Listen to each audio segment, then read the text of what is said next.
హనుమద్ వ్రతం ఎప్పుడు వస్తుంది అంటే మార్గశీర్ష మాసంలో శుక్లపక్షంలో వచ్చేటటువంటి త్రయోదశి నాడు హనుమద్ వ్రతం చేస్తారు.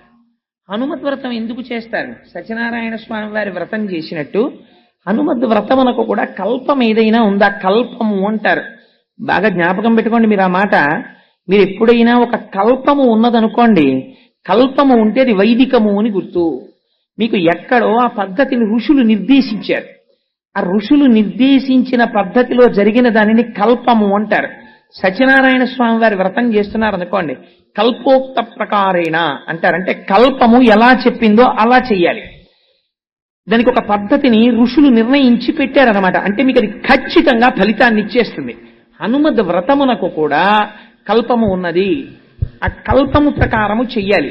అయితే హనుమద్ వ్రతము ఎక్కడ చెయ్యాలి అన్నారు. అసలు యథార్థమునకు హనుమద్ వ్రతం ఎక్కడ చెయ్యాలో తెలుసా అండి? పంపా నదీ తీరమునందు కూర్చుని మాత్రమే హనుమద్ వ్రతమును చెయ్యాలి. వేరొక చోట ఎక్కడ కూర్చుని కూడా హనుమద్ వ్రతమును చెయ్యరాదు. మరి ఏమండి, ఆ రోజున హనుమద్ వ్రతానికి మార్గశీర్ష మాసంలో శుద్ధ త్రయోదశి నాడు మేమందరం పంపానదీ తీరానికి వెళ్ళిపోయి చెయ్యమా వ్రతం అంటే శాస్త్రము దానికి ఒక మినహాయింపు ఇచ్చింది. ఎలా చేస్తావు హనుమద్ వ్రతము అంటే, నువ్వు పంపానదీ తీరమునకు వెళ్ళలేకపోతే ఒక కలశని పెట్టి ఆ కలశలో నీరు పోసి ఆ కల్పమునకు దారములు కడతారు. అది శాస్త్రము తెలుసున్నటువంటి వారు, ఆ ప్రక్రియని నిర్వహించగలిగినటువంటి వారు కడతారు. కట్టి దాని మీద ఆ కలశ మీద ఆ కొబ్బరి బొండాన్ని పెట్టి ఆకులు వేసి అందులోకి పంపాజలముల యొక్క ఆవాహన మంత్రం చెప్తారు. ఆవాహన మంత్రం చెప్పిన తరువాత అప్పుడు నువ్వు పంపానది ఒడ్డున కూర్చున్నట్టే లెక్క. అప్పుడు కూర్చుని హనుమద్ వ్రతం చేస్తారు. ఎందుకు చేస్తారు హనుమద్ వ్రతం? నాతో వారు ఆ రోజున ప్రస్తావన చేసింది నాకు జ్ఞాపకం ఉంటే, సీతమ్మ తల్లి దర్శనం అయింది కదండి ఆ రోజున, అందుకని వ్రతం చేస్తారట కదా స్వామిని అని ఒక విషయం అడిగారు నన్ను. కానీ మీకు కాలము యొక్క గణని బట్టి చూస్తే రామాయణంలో అలా పొంతన కుదరదు. కానీ మార్గశీర్ష మాసంలో శుద్ధ త్రయోదశి నాడు హనుమద్ వ్రతమును ఎందుకు చేస్తారు అంటే, పరాశర సంహిత దీని గురించి చెప్పింది. 13 క్షేత్రములున్నాయి. వాటిని హనుమత్ పీఠములు అని పిలుస్తారు. ఆ హనుమత్ పీఠములలో పంపా తీరము ఒక పీఠం. అలాగే మీకు హనుమద్ వ్రతాన్ని ఎందుకు చేస్తారు అంటే, చంద్రవంశంలో సోమదత్తుడు అనబడేటటువంటి ఒక రాజు జన్మించాడు. ఆయనకి రాజ్య భ్రష్టత్వము వచ్చింది. రాజ్యమును ఆయన యొక్క శత్రువులు యుద్ధంలో ఓడించి తీసుకుపోయారు. ఆయన రాజ్య భ్రష్టత్వము వచ్చి వెళ్ళిపోయాడు. ఆ కాలములో అప్పటికప్పుడు విజయము కలగాలంటే ఏ వ్రతము చెయ్యాలి అన్నారు. పంపా తీరమునందు కూర్చుని మార్గశిర శుద్ధ త్రయోదశి నాడు చేసేటటువంటి వ్రతం అనుకోకుండా తిరిగి వచ్చింది. ఇప్పటికిప్పుడు నీకు విజయాన్ని ఇవ్వగలిగినటువంటి వ్రతం ఆ వ్రతం. మరి ఎలా ఇప్పుడు పంపా తీరానికి వెళ్ళడం అంటే నీకేం భయం లేదయా? నువ్వు ఇక్కడే కూర్చుని ఉండు, నీకు కలశలోకి పంపా తీరమును ఆవాహన చేస్తాం అని ఆ రాజుతో వ్రతం చేయించారు.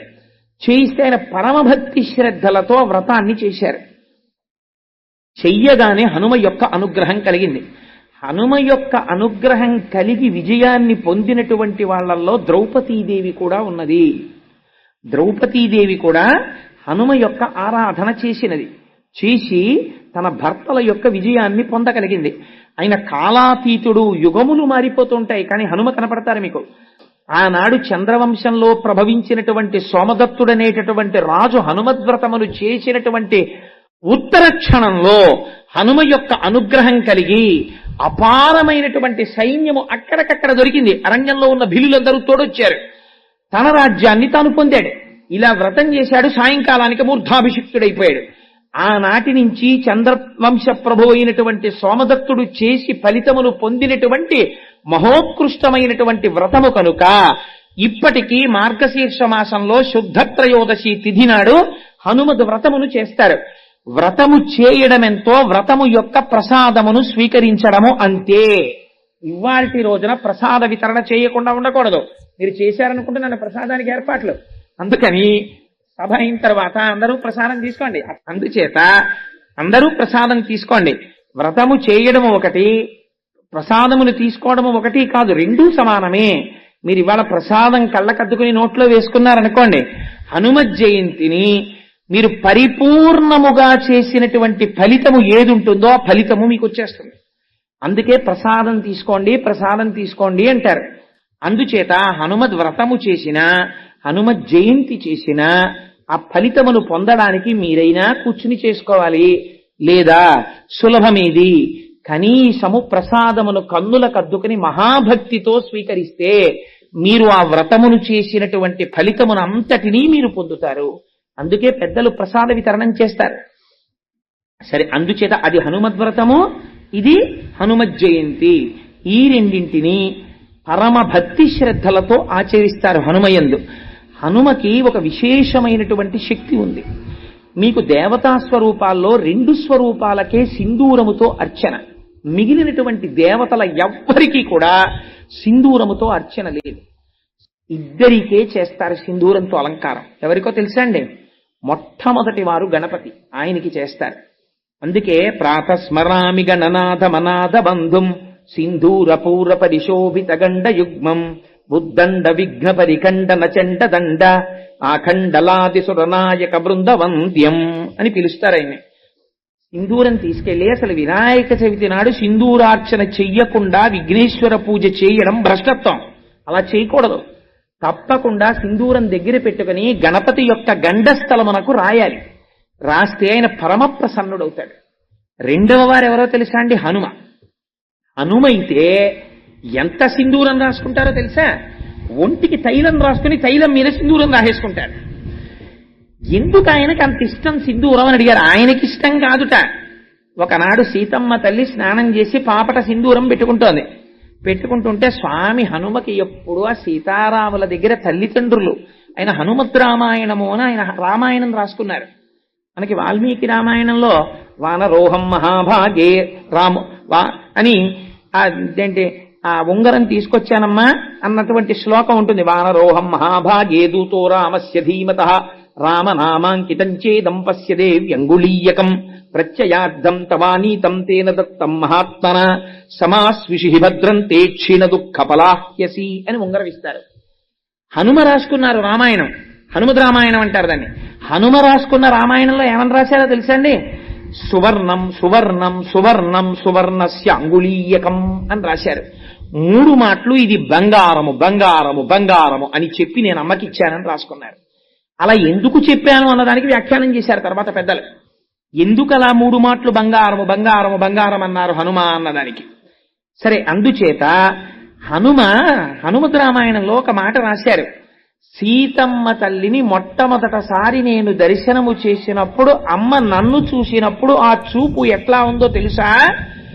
చాలా సంవత్సరములు తల్లిని విడిచిపెట్టి కొడుకు ఏ దూరదేశములకో ఉద్యోగరీత్యానో విద్యార్జనరీత్యానో వెళ్ళిపోతే ఆ కుమారుడు మళ్ళీ తిరిగి వచ్చినప్పుడు మీరు పిల్లవాడి వంక కాదు చూడవలసింది, అమ్మ వంక చూడాలి. అమ్మ ఆ కొడుకు వంక చూసుకుంటున్నప్పుడు చూసేటటువంటి చూపులలో ఎటువంటి ఆర్ద్రత ఉంటుందో, ఇన్నాళ్లకి తిరిగి వచ్చిన కొడుకుని చూసుకున్నటువంటి అమ్మ ఎంత సంతోషంగా చూస్తుందో అంత సంతోషంగా నన్ను సీతమ్మ చూసినది అన్నారు. ఇది గుర్తుకొచ్చి నా గురించి చెప్తున్నావా అనుకున్నారులా ఉంది. స్వామి ఓసారి చూడడానికి ఇడిదిరిగేరులా ఉంది. అందుకని హనుమద్ రామాయణంలో స్వామి హనుమ అలా రాసుకున్నారు, సీతమ్మని తల్లి తనని చూడడం. అందుకని జగజ్జనని యొక్క చూపులు తనవేపు చూసేటట్టుగా చూడబడిన మహాత్ముడు స్వామి అంటే. అటువంటి హనుమ, ఆ హనుమ గురించి ఎక్కడ చెప్పుకుంటే అక్కడ పరమ ప్రసన్నుడవుతారు. ఇలాంటి రోజున ఒక నియమం ఉంటుంది. ఏమిటో తెలుసా అండి? హనుమకి యథార్థమనకు నైమిత్తికము అంటారు ఇవాళ తిథిని. ఇవాళ తిథి నాడు 108 సార్లు స్వామికి ప్రదక్షిణం చెయ్యాలి ఓపికన్న వాళ్ళు. 108 ప్రదక్షిణాలు చేసేటప్పుడు కూడా ఒక నియమం ఉంది. 108 ప్రదక్షిణాలు చేస్తూ మధ్యలో ఎవరో కనపడితే పినిగారు బాగున్నారా అంటూ నడవడం అలా చేయకూడదు. ఎవరు కనపడినా ఒక నమస్కారం. అసలు యథార్థమనకు దేవాలయంలో నమస్కారం వేరొకరికి చెయ్యకూడదు. ఆయన ఎంత ప్రాజ్ఞుడవనివ్వండి, చెయ్యకూడదు దేవాలయంలో. దేవాలయంలో ఎవరున్నారో ప్రధానమూర్తి వారికే నమస్కారం. ఒకవేళ వేరొకరు చేసినా వీరేమంటారంటే దేవాలయంలో ఎదురుగుండా ఎవరున్నారో వారికి హనుమత్ పరబ్రహ్మార్పణమస్తు అంటారు. తప్ప తాను ఆశీర్వచనం చెయ్యడు. చెయ్యకుండా ఇది దేవతకు చెందుగాక అని పంపించేస్తాడు. అందుచేత ఇవాళ 108 ప్రదక్షిణములు చెయ్యాలి. 108 ప్రదక్షిణాలు చేసేటప్పుడు బాగా జ్ఞాపకం పెట్టుకోండి. హనుమకి 108 ప్రదక్షిణాలు చేస్తే ప్రదక్షిణం చేసేటప్పుడు మీరు ఏవి పడితే ఇవి పెట్టి లెక్కలు పెట్టకూడదు. నేను చాలా చోట్ల చూస్తుంటాను. కాగితాలు పెన్ను పట్టుకొస్తుంటారు. పట్టుకొచ్చి ఏవో 1 2 3 4 5 ఏదో వేసుకుంటారులా ఉంది, పెన్నుతో గీతలు పెడుతుంటారు. శాస్త్రము నిషేధించింది, అలా చేయకూడదు. బాగా గుర్తుపెట్టుకోండి, ప్రస్తావన వచ్చింది కాబట్టి చెప్తున్నాను. మిరియముతో లెక్క పెట్టకూడదు. తెలియక మిరియం గింజలు ఇలాంటివి తెచ్చి లెక్కలు పెడుతుంటారు. ఎప్పుడూ వాడకూడదు. వాటి యందు ఉగ్రత ఉంటుంది. అందుకని మిరియాలు లెక్కకి తేకూడదు. మీరు ఎప్పుడైనా అంకెతో ప్రదక్షిణం నైమిత్తికంలో చేస్తే, నా సొంతంగా చెప్పట్లేదు, పరాశర సంహిత చెప్పింది. మీరు ఇలాంటి రోజున 108 ప్రదక్షిణాలు చేస్తే ఎలా చేయాలో తెలుసండి? మీ కామ్యము తక్షణము నెరవేరిపోతుంది. ఇలాంటి రోజులు చేస్తే స్నానం చేసి మీరు సంధ్యావందనం ఇంటి దగ్గర చేసుకుని, నేను ప్రదక్షిణాలు చెయ్యడానికి వస్తున్నానని మీరు స్వామికి విజ్ఞాపన చేసుకుని, స్వామి నాకు ఏ ఇబ్బంది లేకుండా నాతో ప్రదక్షిణం చేయించు అని నమస్కరించి, మీరు వచ్చేటప్పుడు పువ్వులు తెచ్చుకోవాలి. పువ్వులతో లెక్క పెట్టుకోవచ్చు. మీరు సజ్జలో కానీ ఇందులో అన్న పువ్వులు వేసుకుని ఒక ప్రదక్షిణం చేసి వస్తే ఒక పువ్వు అక్కడ పెట్టుకోవచ్చు. ఏమంటే గాలికి ఎగిరిపోతుందేమో అని మీకు అనుమానం ఉంటే వక్కలతో లెక్క పెట్టుకోవచ్చు. 108 వక్కలు లెక్క పెట్టి తెచ్చుకుని మీరు ప్రదక్షిణం చేసేటప్పుడు ఒక్కొక్క వక్క అక్కడ పెడుతున్నారనుకోండి, పరమ పావనం అయిపోతుంటుంది మీ ప్రదక్షిణం. 108 ప్రదక్షిణాలకి 108 వక్కలు అక్కడ పెట్టుకోవచ్చు. పుష్పము కానీ వక్క కానీ హనుమకి ప్రదక్షిణం చేసేటప్పుడు వాడి ప్రదక్షిణం చేస్తే అది పరమ శాస్త్రీయమై ద్విగుణీకృతమైనటువంటి ఫలితాన్ని ఇస్తుంది. ఎందుచేత అంటే కొంతమంది దేవతలకి కొన్ని ప్రదక్షిణాలు చేసేటప్పుడు జాగ్రత్తగా ఉండాలి. శివాలయాల్లో 108 ప్రదక్షిణాలు చేయక్కర్లేదు. అసలు చండ ప్రదక్షిణం అని ఉంది. మీరు చండ ప్రదక్షిణం చేస్తే 108 ప్రదక్షిణాలు చేసేసినట్టే. తెలియక శివాలయంలో 108 ప్రదక్షిణాలు చేసేస్తుంటారు. నేను చెయ్యడం తప్పనంటలేదు. పుస్తకాలు పట్టుకెళ్ళడం, పెన్నులు పట్టుకెళ్ళడం, కాగితాలు పట్టుకెళ్ళడం, బెడ్డలు పట్టుకెళ్ళడం, మిరియాలు పట్టుకెళ్ళడం, ఏవి పడితే ఇవి పట్టుకెళ్ళి ప్రదక్షిణాలు చెయ్యకూడదు. అలా ప్రదక్షిణం చేస్తే తప్పకుండా వక్కలు కానీ పువ్వులు కానీ పట్టుకెళ్ళి ప్రదక్షిణము చేయవలెను. ఒకవేళ ఏమండి మేము 108 ప్రదక్షిణాలు చెయ్యలేము, మరి ఎలాగా? బాగా జ్ఞాపకం పెట్టుకోండి. 2తో భాగించు. 108 చెయ్యలేవు, 2 పెట్టి భాగించి ఎంత వస్తుంది? 54. నేను కరెక్ట్గా చెప్తే 54ఏనా? అంకెల్లో తక్కువ నేను. అందుకని 54 మాటలు ప్రదక్షిణం చెయ్యండి. 54 కూడా చేయలేను, మళ్ళీ 2 పెట్టి భాగించు. ఎంత? ఏదో 27లా ఉంది. ఏమంటే మరి 2 పెట్టి భాగింపబడదు కదా అన్నారు అనుకోండి. అంటే అవి కనీసము నీవు చేయవలే అని గుర్తు. ఇంకా 2 చేత భాగింపబడదంటే 27 ప్రదక్షిణాలు కూడా చేసేటంతటి శరీర స్థితి నాకు లేదు అని నువ్వు అనుకుంటే అప్పుడు 11 మార్లు చేయాలంటే అది కూడా నేను చెయ్యలేను అంటే యథార్థములకు చెయ్యలేను అంటే బాగా తినేసి వచ్చానండి చేయలేనంటే కాదు, లేకపోతే ఓపిక లేదండి అంటే కాదు, ఎగ్గొట్టే మార్గాలకు కాదు. నీ శరీరము నిన్ను అనుమతించకపోతే, అంతగా రోగగ్రస్తమై ఉంటే శరీరము, అప్పుడు 5 కూడా నేను చెయ్యలేను.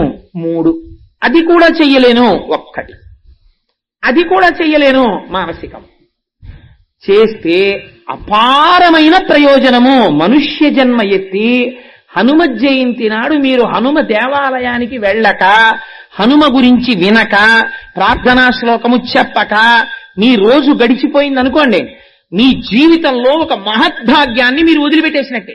హనుమ గురించి తప్పకుండా 4 మాటలు వినాలి. అయితే ఎవరు వినగలరు అన్నారు. ఎవరికి హనుమ యొక్క అనుగ్రహం కలగాలని హనుమ భావిస్తున్నారో వారు మాత్రమే వింటారు.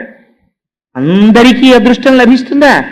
ఎవరికి ఆయన అనుగ్రహం కలుగుతుందో వారు మాత్రమే వింటారు. అందరూ వినడం అన్నది ఆయన అనుగ్రహం మీద ఆధారపడి ఉంటుంది. ఎందుకంటే ఆయన చిరంజీవి. ఆయన అప్పుడు ఇప్పుడు ఎప్పుడూ ఉంటారు. ఆయన భవిష్యత్ బ్రహ్మ. రాబోయేటటువంటి కాలంలో ఆయనే బ్రహ్మగారిగా సృష్టిని చేస్తారు. హనుమ యొక్క గొప్పతనం ఏమిటంటే, మీరు హనుమని ప్రార్థన చేస్తే ప్రసన్నుడవడం కన్నా, హనుమని ప్రార్థన చేస్తే, హనుమని పొగిడితే హనుమ యొక్క బలము హనుమకి తెలుస్తుంది. అప్పుడు ఆయన చాలా విశేషమైన తేజస్సుని పొంది తన బలం జ్ఞాపకానికి వచ్చి ఎటువంటి వ్యవహారాన్నైనా నిర్వహించగలుగుతారు. సాధారణంగా దేవతల యొక్క పరిస్థితి ఎలా ఉంటుందంటే, మీరు ఒక దేవతని స్తోత్రం చేస్తే ఆ దేవత మీ యందు ప్రసన్నుడవుతాడు. అంతేగాని ఆ దేవతకి తన శక్తి జ్ఞాపకం రావడం అన్నది ఉండదు. హనుమని ప్రార్థన చేస్తే హనుమ ఉత్సాహాన్ని పొందుతారు, తన శక్తిని తాను గుర్తిస్తారు. అప్పటి వరకు తనకి ఏమీ తెలియనటువంటి వాళ్లే కూర్చుంటారు. ఆ కూర్చోవడానికి ఉన్నటువంటి పరాకాష్ఠ ఎటువంటిదో తెలుసా అండి హనుమది? ఎత్ర ఎత్ర రఘునాథ కీర్తనం తత్ర తత్ర కృతమస్తకాంజలిం భాష్పవారి పరిపూర్ణలోచనం మారుతిం నమత రాక్షసాంతకం. ఎలా కూర్చుంటారు అంటే ఎక్కడైనా రామకథ చెప్తూ ఉంటే, రామనామము చెప్తూ ఉంటే, రామ భజన చేస్తూ ఉంటే అందరికన్నా ముందు వస్తారట, అందరికన్నా ఆఖరణ వెడతారట. కన్నుల వెంట నీరు కారుస్తూ పరమ సంతోషంతో తనలో తాని రమించిపోతూ అక్కడ కూర్చుంటారు. ఎక్కడెక్కడికి హనుమ వస్తారో అక్కడక్కడ మంగళము జరుగుతుంది. హనుమని ఆరాధించేటటువంటి విధానంలో మనకి 2 తిథులు చాలా ప్రశస్తంగా కనపడతాయి. హనుమ యొక్క ఉపాసన, హనుమ యొక్క మంత్రము, హనుమ యొక్క ఆరాధనకి సంబంధించినటువంటి విశేషముల గురించి చాలా గొప్పగా మాట్లాడినటువంటి గ్రంథం పరాశర సంహిత. ఆ పరాశర సంహితలో హనుమ యొక్క విశేషాల్ని చాలా వైభవంగా వర్ణించారు. దశమి తిథి నాడు పూర్వాభాద్రా నక్షత్రం ఉండగా మధ్యాహ్నం వేళ మహానుభావుడు స్వామి హనుమ యొక్క ఆవిర్భావం. కానీ గమ్మత్తు ఏమిటంటే శాస్త్రంలో ఏమన్నారంటే ఒక్కొక్కసారి నువ్వు నక్షత్రమును చూడవలసిన అవసరం లేదు అన్నారు. ఈ నెలలో మనకి వైశాఖ మాసంలో వచ్చేటటువంటి కృష్ణపక్షంలో బహుళ దశమి నాడు మధ్యాహ్నం వేళ, ఒకవేళ ఏ కారణం చేతనైనా ఉత్తరాభాద్రా నక్షత్రం కలవకపోయినా సరే హనుమత్ జయంతిని మాత్రం చేసేస్తారు. హనుమత్ జయంతికి సంబంధించి కూడా ప్రమాణం ఏం చెప్తారంటే వైశాఖ మాసంలో కృష్ణపక్షంలో ఏనాడైతే దశమి తిథి వస్తుందో ఆ దశమి తిథి నాడు పూర్వాభాద్రా నక్షత్రము ఉంటే ప్రశస్తం. పూర్వాభాద్రా నక్షత్రం లేకపోయినా నువ్వు దాని గురించి విచారించవలసిన అవసరం లేదు. దశమి తిథి నాడు హనుమత్ జయంతి చేయవచ్చు. తొందరగా ప్రసన్నుడై వస్తే స్వామి వానర రూపంలో వస్తారు. అందుచేత అరిటాకులతో, అరటి చెట్లతో, అరటి గెలలతో ఆలయమునకు అలంకారం చెయ్యాలి. లేదా హనుమత్ జయంతిని మీరు ఎక్కడ మందిరంలో చేస్తున్నారో అక్కడ అలంకారం చెయ్యాలి. చేసి అరటి పండ్లు తప్పకుండా నివేదన చెయ్యాలి. చేస్తే పరమప్రసన్నుడవుతాడు స్వామి. ఇది హనుమత్ జయంతి అంటారు. ఈ హనుమత్ జయంతి నాడు తప్పకుండా స్వామి హనుమ ఉన్నటువంటి దేవాలయంలో దర్శనం చేసుకోవాలి. హనుమ గురించి తప్పకుండా 4 మాటలు వినాలి. అయితే ఎవరు వినగలరు అన్నారు. ఎవరికి హనుమ యొక్క అనుగ్రహం కలగాలని హనుమ భావిస్తున్నారో వారు మాత్రమే వింటారు. అందరికీ అదృష్టం లభిస్తుందా? ఎవరికి ఆయన అనుగ్రహం కలుగుతుందో వారు మాత్రమే వింటారు. అందరూ వినడం అన్నది ఆయన అనుగ్రహం మీద ఆధారపడి ఉంటుంది. రెండవది, మళ్ళీ తత్తుల్యమైనటువంటి రోజు వేరొకటి ఉన్నది. అది హనుమద్వ్రతము అని చేస్తారు. అంటే మార్గశీర్ష మాసంలో శుక్లపక్షంలో వచ్చేటటువంటి త్రయోదశి నాడు హనుమద్ వ్రతం చేస్తారు. దానికి ఒక పద్ధతిని ఋషులు నిర్ణయించి పెట్టారనమాట. అంటే మీకు అది ఖచ్చితంగా ఫలితాన్ని ఇచ్చేస్తుంది. హనుమద్ వ్రతమునకు కూడా కల్పము ఉన్నది. ఆ కల్పము ప్రకారము చెయ్యాలి. ఎందుకు చేస్తారు హనుమద్ వ్రతం? పరాశర సంహిత దీని గురించి చెప్పింది. 13 క్షేత్రములు ఉన్నాయి. వాటిని హనుమత్ పీఠములు అని పిలుస్తారు. ఆ హనుమత్ పీఠములలో పంపా తీరము ఒక పీఠం. అలాగే మీకు హనుమద్ వ్రతాన్ని ఎందుకు చేస్తారు అంటే చంద్రవంశంలో సోమదత్తుడు అనబడేటటువంటి ఒక రాజు జన్మించాడు. ఆయనకి రాజ్య భ్రష్టత్వము వచ్చింది. రాజ్యమును ఆయన యొక్క శత్రువులు యుద్ధంలో ఓడించి తీసుకుపోయారు. ఆయన రాజ్య భ్రష్టత్వము వచ్చి వెళ్ళిపోయాడు. ఆ కాలములో అప్పటికప్పుడు విజయము కలగాలంటే ఏ వ్రతము చెయ్యాలి అన్నారు. పంపాతీరమునందు కూర్చుని మార్గశిర శుద్ధ త్రయోదశి నాడు చేసేటటువంటి వ్రతం అనుకోకుండా తిథి వచ్చింది. ఇప్పటికిప్పుడు నీకు విజయాన్ని ఇవ్వగలిగినటువంటి వ్రతం ఆ వ్రతం. మరి ఎలా?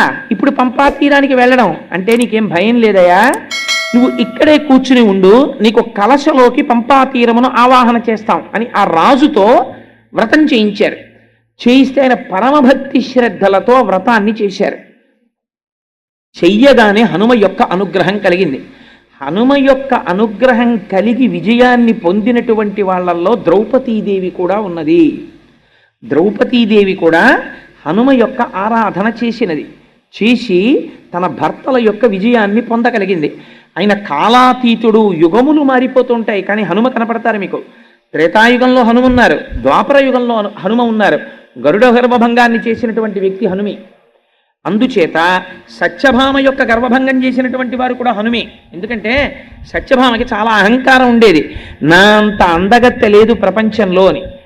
ఒకసారి కృష్ణ భగవానుడు అనుకున్నారు సత్యభామ యొక్క అందమునందు ఆవిడకున్నటువంటి అతిశయమును పోగొట్టాలి అని. తన భార్య యొక్క అందమునకు ఉన్నటువంటి అతిశయమును భర్తే పోగొడితే అది అంత మర్యాదగా ఉండదు, కొంచెం కఠినంగా మాట్లాడవలసి వస్తుంది. అందుకని కృష్ణ భగవానుడు చతురుడు కనుక ఆయన హనుమకి కబురు చేశారు, హనుమ ఒక్కసారి రావలసినది అని. అంటే హనుమ ఒక విచిత్రమైన స్వరూపం. గరుడు వెళ్ళి చెప్పారు, కృష్ణుడు నిన్ను దర్శనానికి రమ్మంటున్నారు. కృష్ణుడితో మాకేం పని, మేము రామదర్శనం అయితేనే చేస్తామన్నారు. ఈ కృష్ణుడు ఆయనకి రామావతారమనందున్న ప్రీతి అటువంటిది, రాముడే పిలుస్తున్నాడని మళ్ళీ కబురు చేశారు. ఇందులో అంతర్భాగంగా గరుడ గర్భభంగం కూడా చేశారు. ఆయన చేస్తే రమ్మని కబురు చేశారు. చేస్తే గరుడు అనుకున్నాడు, నా అంత వేగంగా హనుమ ఎక్కడెడతారు, పాపం చాలా వృద్ధుడు ఆయన, ఏదో ఆ తోటలో కూర్చునో పండు తింటున్నారు, అందుకని మీరంత వేగంగా వెళ్ళలేరేమో, నా మూపున కూర్చోండి, మా స్వామి దర్శనానికి తీసుకెడతానన్నారు. అంటే హనుమ అన్నారు, నా స్వామి రాముడా పిలిచినది అని ఒక్క దూకు దూకారు. గరుడుడి కన్నా వేగం ఉన్నవాడు ఉంటాడు కదా. గరుత్మంతుడు ఆశ్చర్యంగా ఇలా చూశారు, వెళ్ళిపోయారు. ఆయన ఎటు వెళ్ళిపోయాడు ఈయనని ఆయన గబగబా వచ్చారు అంతఃపురంలోకి. వచ్చే లోపల జరిగిన విచిత్రం ఏమిటో తెలుసా అండి, సుదర్శనుడు అడ్డొచ్చాడు. అక్కడ సుదర్శన చక్రం అడ్డొచ్చి, లోపల రాముడు ఉన్నాడు ఏమిటి, కృష్ణుడు ఉన్నాడు, నువ్వెలా పెడతావు, నా అనుగ్రహం లేకుండా, నా అనుమతి లేకుండా వెళ్ళడానికి వీల్లేదన్నాడు. ఈయనెవరు నాకడ్డు రావడానికి అని చటుక్కుని చేత్తో పట్టుకుని నోట్లో పెట్టుకుని మింగేశారు. ఆయన మింగేసి లోపలికి వెళ్ళిపోయారు. వెళ్ళిపోయి రామచంద్రమూర్తి పాదముల కృష్ణుడు రాముడిగా దర్శనమిచ్చారు. ఆయనకి దర్శనం ఇవ్వగానే వెళ్ళి రాముడి పాదముల మీద పడిపోయి కన్నీటితో అభిషేకం చేసేశారు. చేసేసి పక్కకి చూశారు, మా అమ్మ సీతమ్మ పాదాలేవని. ఇలా పైకి చూశారు, సత్యభామాదేవి నిలబడింది. స్వామి ఇదేమిటి మీ పక్కన, మా అమ్మ కదా ఉండాలి, దాసి ఉన్నదేమి అని అడిగారు. అడిగితే సత్యభామ ఆశ్చర్యపోయింది. ఆశ్చర్యపోతే కృష్ణ భగవానుడు అన్నాడు, ఈమె దాసి కాదు, ఈ అవతారమునందు నా పత్ని సత్యభామ, మీ అమ్మ సీతమ్మ రుక్మిణీ అంశతో ఉన్నది అన్నారు. అప్పుడు సత్యభామకు అర్థమైంది. అప్పుడు కృష్ణుడు అన్నారు, నువ్వు లోపలికి వచ్చేటప్పుడు హనుమా నిన్నెవరూ అడ్డగించలేదా అన్నారు. అడ్డగించకే స్వామి, మీరు అలా అంటే గుర్తొచ్చింది, ఎవరో సుదర్శన చక్రంట, నువ్వెలా లోపలికి ఎడతావన్నాడు, స్వామి మింగిశాను అడ్డొస్తోందని. ఉండండి మీరు అలా అన్నారు కాబట్టి వదిలేస్తాను బయటికని గభాలను త్రేణుకు త్రేయించి పక్కన పారేశారు. అప్పుడు సుదర్శన చక్రానికి కూడా గర్భభంగం అయింది. అప్పుడు వచ్చాడు గరుత్మంతుడు. హనుమ వచ్చారా ఇతని, రావడం ఏంటి, లోపలికి వెళ్ళి మాట్లాడడం కూడా అయిపోతోందన్నారు. అప్పుడు వచ్చి నిలబడ్డాడు తెల్లబోయి చూసి, గరుత్మంతుడా చూశావా హనుమ వేగం అన్నారు. నన్ను మించిన వేగం లేదనుకునేవండి స్వామి, ఇంతమందికి ఏకకాలమునందు పాఠం చెప్పేశారు. గరుత్మంతుడికి గర్వభంగం అయిపోయింది, సుదర్శనుడికి గర్వభంగం అయిపోయింది, సత్యభామకి గర్వభంగం అయిపోయింది. ద్వాపర యుగం వరకు మహానుభావుడు గర్వభంగము చేస్తూ ఉద్ధరించినటువంటి మహోత్కృష్టమైనటువంటి స్వరూపం హనుమ యొక్క స్వరూపం. ఆనాడు చంద్రవంశంలో ప్రభవించినటువంటి సోమదత్తుడనేటటువంటి రాజు హనుమద్వ్రతమును చేసినటువంటి ఉత్తర క్షణంలో హనుమ యొక్క అనుగ్రహం కలిగి అపారమైనటువంటి సైన్యము అక్కడికక్కడ దొరికింది. అరణ్యంలో ఉన్న భిలులందరూ తోడొచ్చారు. తన రాజ్యాన్ని తాను పొందాడు. ఇలా వ్రతం చేశాడు, సాయంకాలానికి మూర్ధాభిషిక్తుడైపోయాడు. ఆనాటి నుంచి చంద్రవంశ ప్రభు అయినటువంటి సోమదత్తుడు చేసి ఫలితమును పొందినటువంటి మహోత్కృష్టమైనటువంటి వ్రతము కనుక ఇప్పటికీ మార్గశీర్ష మాసంలో శుద్ధ త్రయోదశి తిథి నాడు హనుమద్ వ్రతమును చేస్తారు. వ్రతము చేయడం ఎంతో, వ్రతము యొక్క ప్రసాదమును స్వీకరించడము అంతే. వ్రతము చేయడము ఒకటి, ప్రసాదమును తీసుకోవడము ఒకటి కాదు, రెండూ సమానమే. మీరు ఇవాళ ప్రసాదం కళ్ళకద్దుకుని నోట్లో వేసుకున్నారనుకోండి, హనుమత్ జయంతిని మీరు పరిపూర్ణముగా చేసినటువంటి ఫలితము ఏది ఉంటుందో ఆ ఫలితము మీకు వచ్చేస్తుంది. అందుకే ప్రసాదం తీసుకోండి, ప్రసాదం తీసుకోండి అంటారు. హనుమకి ఒక విశేషమైనటువంటి శక్తి ఉంది. మీకు దేవతా స్వరూపాల్లో 2 స్వరూపాలకే సింధూరముతో అర్చన, మిగిలినటువంటి దేవతల ఎవ్వరికీ కూడా సింధూరముతో అర్చన లేదు. సింధూరమును ఎవరు ధరించాలి అని అడిగారు. అడిగితే ఒక్క స్త్రీ మాత్రమే ధరిస్తుంది. అది కూడా ఎవరు? సువాసినులైనటువంటి స్త్రీలు, వివాహమై భర్త కలిగినటువంటి స్త్రీలు ఐదోతనం ఉన్న వాళ్ళు ఎవరున్నారో వాళ్ళు తప్పకుండా పక్కపాపిళ్ళు అవి తీయమని శాస్త్రంలో చెప్పలేదు. మధ్యపాపట తీసి, దీర్ఘమైన మధ్యపాపిడి తీసి పాపట యొక్క ప్రారంభమునందు సింధూరముతో అలంకారము చేసి తీరాలి. అలా చేస్తే ఏమవుతుంది? భర్తకి ఆయుర్దాయం పెరుగుతుంది. ఇద్దరికే చేస్తారు సింధూరంతో అలంకారం. ఎవరికో తెలుసా అండి? మొట్టమొదటి వారు గణపతి, ఆయనకి చేస్తారు. అందుకే ప్రాతస్మరామి గణనాథ మనాథ బంధుం సింధూర పూర పరిశోభిత గండ యుగ్మం బుద్దండ విఘ్న పరిఖండన చండ దండ ఆఖండలాది సురనాయక బృందవంద్యం అని పిలుస్తారు ఆయన్ని. సింధూరం తీసుకెళ్ళి అసలు వినాయక చవితి నాడు సింధూరార్చన చెయ్యకుండా విఘ్నేశ్వర పూజ చేయడం భ్రష్టత్వం. అలా చేయకూడదు. తప్పకుండా సింధూరం దగ్గర పెట్టుకుని గణపతి యొక్క గండస్థలమునకు రాయాలి. రాస్తే ఆయన పరమ ప్రసన్నుడవుతాడు. రెండవ వారు ఎవరో తెలుసా అండి? హనుమ. హనుమైతే ఎంత సింధూరం రాసుకుంటారో తెలుసా? ఒంటికి తైలం రాసుకుని తైలం మీద సింధూరం రాసేసుకుంటాడు. ఎందుకు ఆయనకి అంత ఇష్టం సింధూరం అని అడిగారు. ఆయనకి ఇష్టం కాదుట. ఒకనాడు సీతమ్మ తల్లి స్నానం చేసి పాపట సింధూరం పెట్టుకుంటుంటే స్వామి హనుమకి ఎప్పుడు ఆ సీతారాముల దగ్గర తల్లిదండ్రులు ఆయన హనుమద్ రామాయణము అని ఆయన రామాయణం రాసుకున్నారు. మనకి వాల్మీకి రామాయణంలో వానరోహం మహాభాగే రాము అని అదేంటి ఆ ఉంగరం తీసుకొచ్చానమ్మా అన్నటువంటి శ్లోకం ఉంటుంది. వానరోహం మహాభాగే దూతో రామస్య ధీమతః రామనామాంకితం చేదం పశ్యదే వ్యంగుళీయకం ప్రత్యయార్థం తవానీతం తేన దత్తం మహాత్మన సమాస్విషి భద్రం తే క్షీణ దుఃఖ పలాహ్యసి అని ఉంగరం ఇస్తారు. హనుమ రాసుకున్నారు రామాయణం, హనుమద్ రామాయణం అంటారు దాన్ని. హనుమ రాసుకున్న రామాయణంలో ఏమని రాశారో తెలుసా అండి? సువర్ణం సువర్ణం సువర్ణం సువర్ణస్య అంగుళీయకం అని రాశారు. 3 మాటలు ఇది బంగారము బంగారము బంగారము అని చెప్పి నేను అమ్మకి ఇచ్చానని రాసుకున్నారు. అలా ఎందుకు చెప్పాను అన్నదానికి వ్యాఖ్యానం చేశారు తర్వాత పెద్దలు. ఎందుకు అలా 3 మాటలు బంగారము బంగారము బంగారం అన్నారు హనుమ అన్నదానికి. సరే, అందుచేత హనుమద్ రామాయణంలో ఒక మాట రాశారు. సీతమ్మ తల్లిని మొట్టమొదటిసారి నేను దర్శనము చేసినప్పుడు అమ్మ నన్ను చూసినప్పుడు ఆ చూపు ఎట్లా ఉందో తెలుసా? చాలా సంవత్సరములు తల్లిని విడిచిపెట్టి కొడుకు ఏ దూరదేశములకో ఉద్యోగరీత్యానో విద్యార్జన రీత్యానో వెళ్ళిపోతే ఆ కుమారుడు మళ్ళీ తిరిగి వచ్చినప్పుడు మీరు పిల్లవాడి వంక కాదు చూడవలసింది, అమ్మ వంక చూడాలి. అమ్మ ఆ కొడుకు వంక చూసుకుంటున్నప్పుడు చూసేటటువంటి చూపులలో ఎటువంటి ఆర్ద్రత ఉంటుందో, ఇన్నాళ్లకి తిరిగి వచ్చిన కొడుకుని చూసుకున్నటువంటి అమ్మ ఎంత సంతోషంగా చూస్తుందో అంత సంతోషంగా నన్ను సీతమ్మ చూసినది అన్నారు. ఇది గుర్తుకొచ్చి నా గురించి చెప్తున్నావా అనుకున్నారులా ఉంది. స్వామి ఓసారి చూడడానికి ఇడిదిరిగారులా ఉంది. అందుకని హనుమద్ రామాయణంలో స్వామి హనుమ అలా రాసుకున్నారు, సీతమ్మని తల్లి తనని చూడడం. అందుకని జగజ్జనని యొక్క చూపులు తన వైపు చూసేటట్టుగా చూడబడిన మహాత్ముడు స్వామి అంటే. అటువంటి హనుమ, ఆ హనుమ గురించి ఎక్కడ చెప్పుకుంటే అక్కడ పరమప్రసన్నుడవుతారు. ఇలాంటి రోజున ఒక నియమం ఉంటుంది. ఏమిటో తెలుసా అండి? హనుమకి యథార్థమునకు నైమిత్తికము అంటారు ఇవాళ తిథిని. ఇవాళ తిథి నాడు 108 సార్లు స్వామికి ప్రదక్షిణం చెయ్యాలి ఓపికన్న వాళ్ళు. పువ్వులతో లెక్క పెట్టుకోవచ్చు. మీరు సజ్జలో కానీ ఇందులో అన్న పువ్వులు వేసుకొని ఒక ప్రదక్షిణం చేసి వస్తే ఒక పువ్వు అక్కడ పెట్టుకోవచ్చు. ఏమంటే గాలికి ఎగిరిపోతుందేమో అని మీకు అనుమానం ఉంటే వక్కలతో లెక్క పెట్టుకోవచ్చు. 108 వక్కలు లెక్క పెట్టి తెచ్చుకుని మీరు ప్రదక్షిణం చేసేటప్పుడు ఒక్కొక్క వక్క అక్కడ పెడుతున్నారనుకోండి, పరమ పావనం అయిపోతుంటుంది మీ ప్రదక్షిణం. 108 ప్రదక్షిణాలకి 108 వక్కలు అక్కడ పెట్టుకోవచ్చు. పుష్పము కానీ వక్క కానీ హనుమకి ప్రదక్షిణం చేసేటప్పుడు వాడి ప్రదక్షిణం చేస్తే అది పరమ శాస్త్రీయమై దిగుణీకృతమైనటువంటి ఫలితాన్ని ఇస్తుంది. హనుమ జయంతి నాడు మీరు హనుమ దేవాలయానికి వెళ్ళక, హనుమ గురించి వినక, ప్రార్థనా శ్లోకము చెప్పక మీ రోజు గడిచిపోయింది అనుకోండి, మీ జీవితంలో ఒక మహద్భాగ్యాన్ని మీరు వదిలిపెట్టేసినట్టే. అంత సర్వోత్కృష్టమైనటువంటి తిథి ఈ తిథి, అంత గొప్ప తిథి హనుమత్ జయంతి అంటే. అందుకే సుందరకాండ ప్రారంభం చేస్తే ధీరస్సలిల కల్పేషు విచచార యథాసుఖం అని మొదలుపెట్టారు మహర్షి. మహాధీరుడు, ధీమంతుడు, ధీహి అన్న పదాన్ని ప్రయోగించారంటే గొప్ప బుద్ధిశాలి, బ్రహ్మజ్ఞాని. అటువంటి వాడికి మీరు ఒకటి బాగా జ్ఞాపకం పెట్టుకోండి, చాలా మేధా సంపత్తి ఉన్నవాడు కొన్ని కాలముల యందు పిరికివాడై ఉంటాడు.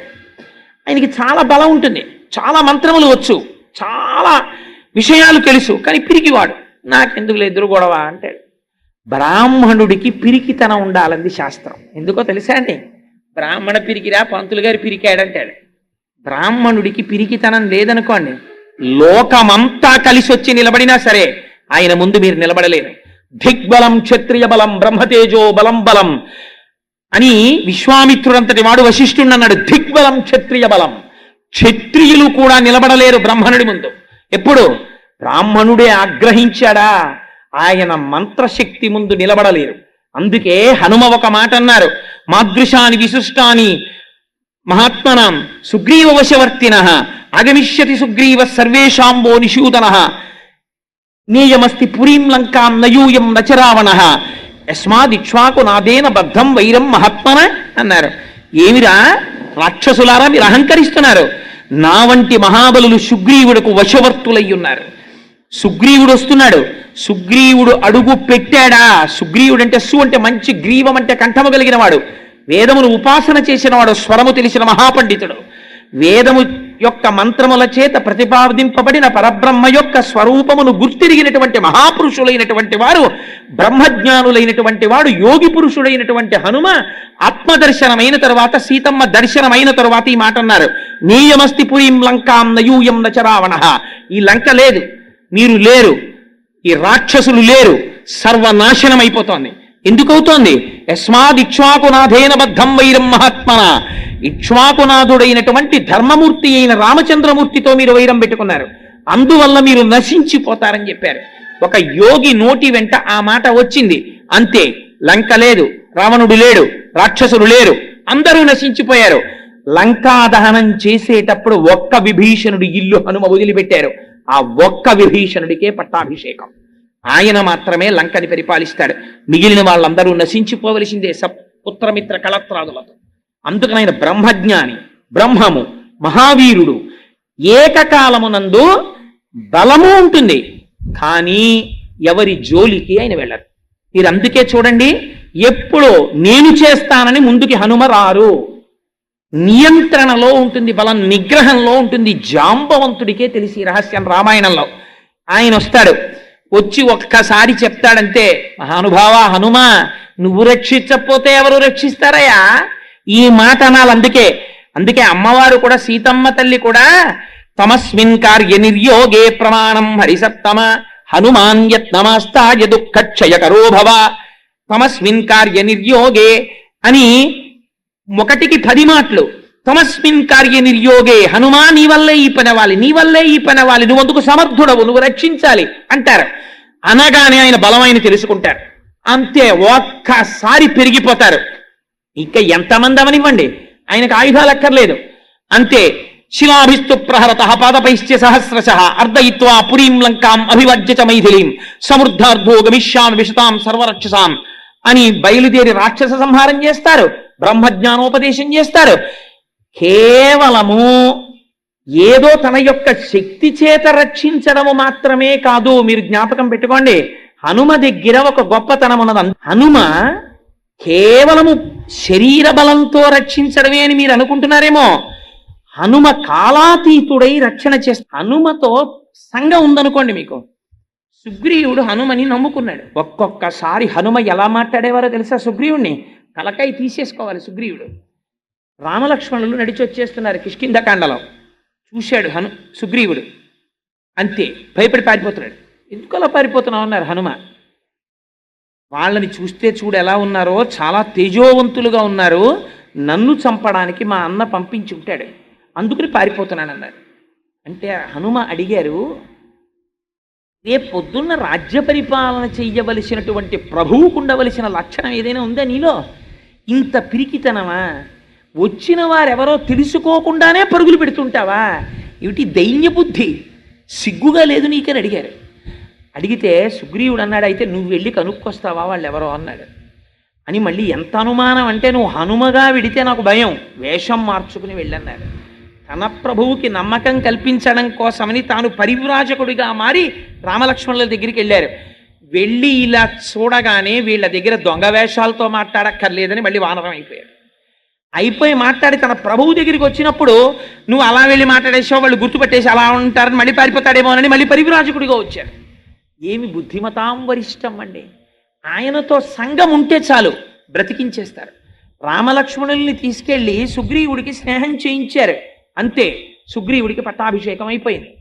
అప్పటి వరకు తాను ఏ భార్యని విడిచిపెట్టి ఉన్నాడో ఆ రుమతో మళ్ళీ తిరిగి జీవించేటటువంటి అదృష్టాన్ని పొందాడు. పోయిన పట్టాభిషేకం మళ్ళీ తిరిగి కలిగింది, రాజ్యం వచ్చింది, అధికారం వచ్చింది, పోగొట్టుకున్న భార్యని తిరిగి పొందాడు.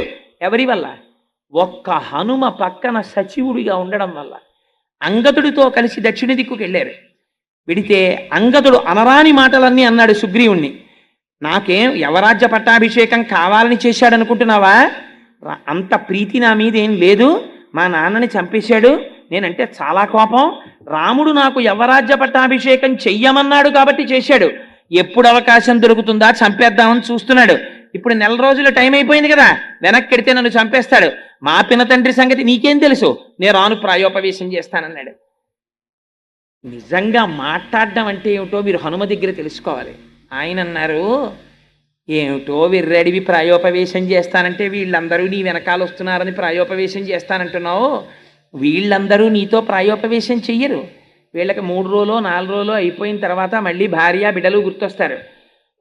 చంపితే చంపేళ్ళవా, అక్కడికి పోయి వాళ్ళని ఒకసారి మొహం చూపించి అక్కడే చచ్చిపోతాం, ఎందుకు వాళ్ళకు ఉన్నామో లేమో తెలియకుండా ఇక్కడ పడుండి ఎందుకు వచ్చిన జీవితం అని వెళ్ళిపోతారు. అప్పుడు ఒక్కడికి మిగిలిపోతావు. చీమ చిటుక్కుమంటే భయం, రామలక్ష్మణులు బాణం వేసేశారేమో అని. ఈ పర్వత గుహని డొల్ల చేసేస్తాయి లక్ష్మణ బాణాలు. నువ్వు ఎక్కడ దాక్కున్నా విడిచిపెట్టడు. నువ్వు శరణాగతి చేశావా వదిలిపెట్టేస్తాడు. అందుకని రామలక్ష్మణుల యొక్క బాణముల ధాటి నుంచి తప్పుకుందామని అనుకోకు అంగదా, వెనక్కి రా, కార్యం మీద బయలుదేరు, నా మాట విను, సముద్ర లంఘనం చేద్దాం, బయలుదేరమని తీసుకెళ్లారు. హనుమతో సంబంధం, హనుమ మాటలు, హనుమ స్తోత్రం మిమ్మల్ని ఉద్ధరించేస్తాయి. స్వామి హనుమ యొక్క స్వరూపం అంటే సాధారణమైన స్వరూపం కాదు. మీరు ప్రదక్షిణం చేసి నమస్కరించినంత మాత్రం చేత అనారోగ్యమును చక్కదిద్దగలిగిన వాడు. బుద్ధిర్యశో బలం ధైర్యం. ప్రతిరోజు ఒక్కసారి పిల్లలు కాని పెద్దలు కాని హనుమ యొక్క మూర్తి ముందు నిలబడి, హనుమ యొక్క మూర్తి లేని ఇల్లు ఉంటుందని నేను అనుకోవట్లేదు, నిలబడి ఒక్కసారి స్వామి అని ఇలా నమస్కారం చేశారనుకోండి, ప్రయాణానికి వెళ్లే ముందు హనుమ యొక్క నామాలు కొన్ని ఉన్నాయి.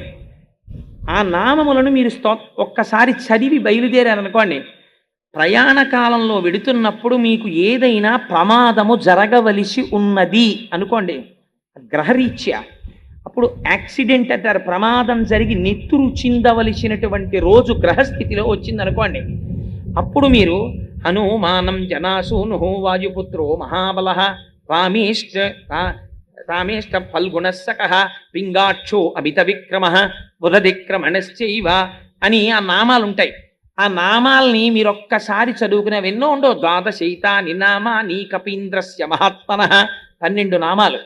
12 నామాలు చదివి మీరు వెళ్ళారనుకోండి, ఆ రోజు మీకు ఏ చెయ్యి తెగిపోవడమో, కాలు తెగిపోవడమో, తల పగిలిపోవడమో అయిపోయి నెత్తురు వరదలై కింద పడిపోయి స్పృహలేని స్థితిలో ప్రాణాపాయమునకు వెళ్ళవలసిన వాణ్ణి స్వామి ఏం చేస్తారో తెలుసా అండి? మీరు బస్సు ఎక్కుతూ ఉండగా పైకి లేచిన ఏ రేకో కాలుకు తగిలి ఒక్క నెత్తురు బొట్టు కారి వదిలిపెట్టేస్తుంది. జరగదా? జరుగుతుంది. ఎలా? వరద కింద వెళ్ళిపోవలసిన నెత్తురు ఒక్క బొట్టుతో కింద పడి వదిలిపెట్టేస్తుంది. అంత శక్తి స్వరూపం స్వామి, మహానుభావుడు, పిలిస్తే పలికేటటువంటి స్వరూపం హనుమ. అందుచేతనే బుద్ధిర్ యశో బలం ధైర్యం. ప్రతిరోజు పిల్లలు హనుమకి నమస్కారం చేశారనుకోండి, బుద్ధి విశేషణమైన ప్రచోదనాన్ని పొందుతుంది. యశో అపారమైనటువంటి కీర్తిని పొందుతాడు. బలం శరీరాంతర్గతమైనటువంటి బలం ఉంటుంది. ధైర్యం, బలముండి పిరిగితనముండి ప్రయోజనమేమి? ధైర్యం ఉండాలి. ఆ ధైర్యం వస్తుంది. బ్రాహ్మణుడికి పిరిగితనం ఉండడం శ్రీరామరక్ష ఒక రకంగా. ఎందుకో తెలుసా అండి? వాడికి కానీ తెంపరితనం వచ్చేసింది అనుకోండి బ్రాహ్మణుడికి చాలా ప్రమాదం వచ్చి, అందుకే పురాణాల్లో పాడైపోయిన వాడి గురించి ఉదాహరణ చెప్పవలసి వస్తే బ్రాహ్మణే చెప్తారు.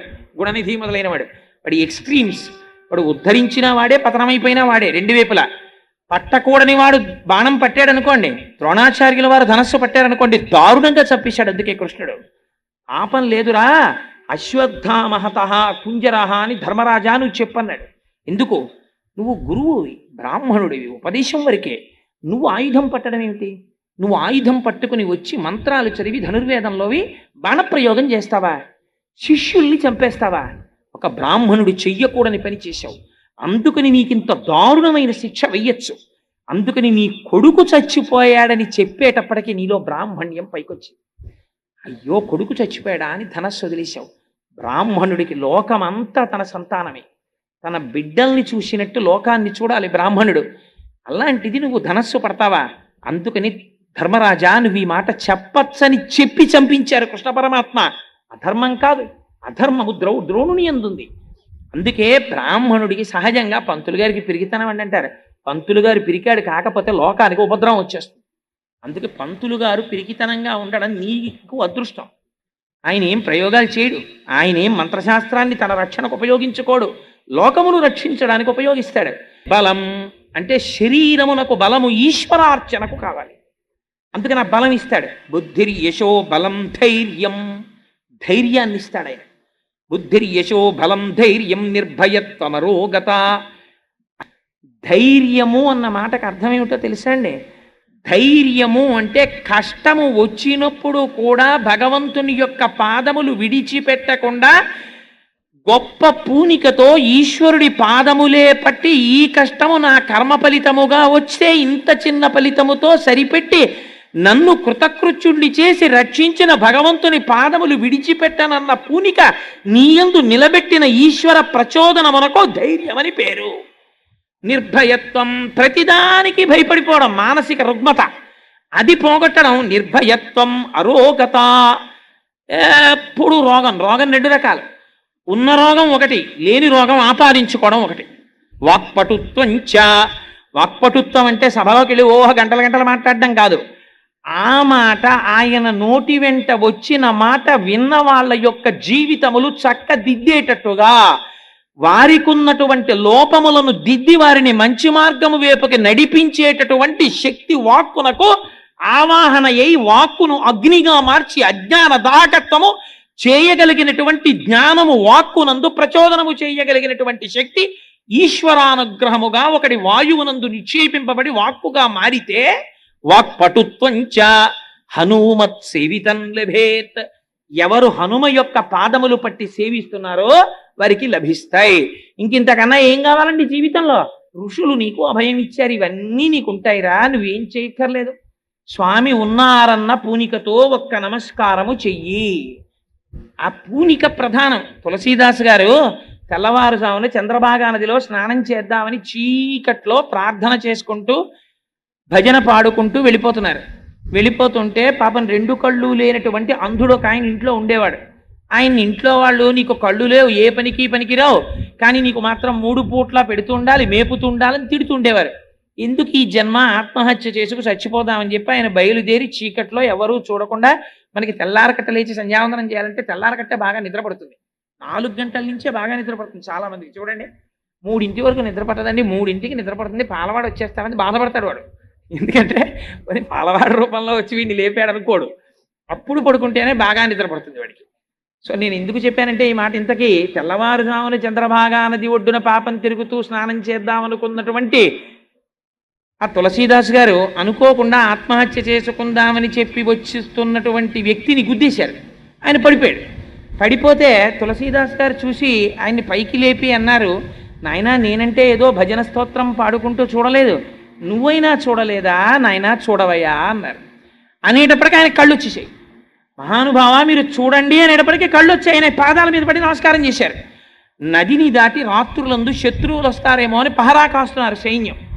వాళ్ళు చూసి గబగబా వెళ్ళి పాదుషాకి చెప్పారు, ఏమి అద్భుతం, తెల్లవారుజామున తులసీదాసు గారు చంద్రభాగా నది ఒడ్డును తిరుగుతూ అక్కడ కనపడినటువంటి ఒక అంధుణ్ణి గుద్దేసి చూడమంటే కళ్ళు వచ్చాయన్నారు.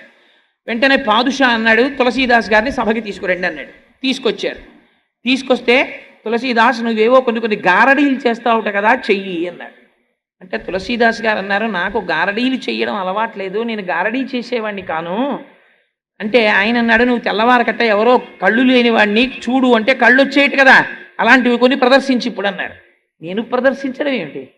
అనుకోకుండా నా నోటి వెంట వచ్చినటువంటి మాట అబద్ధం కాకూడదని సత్యం చేసిన వాడు భగవానుడు.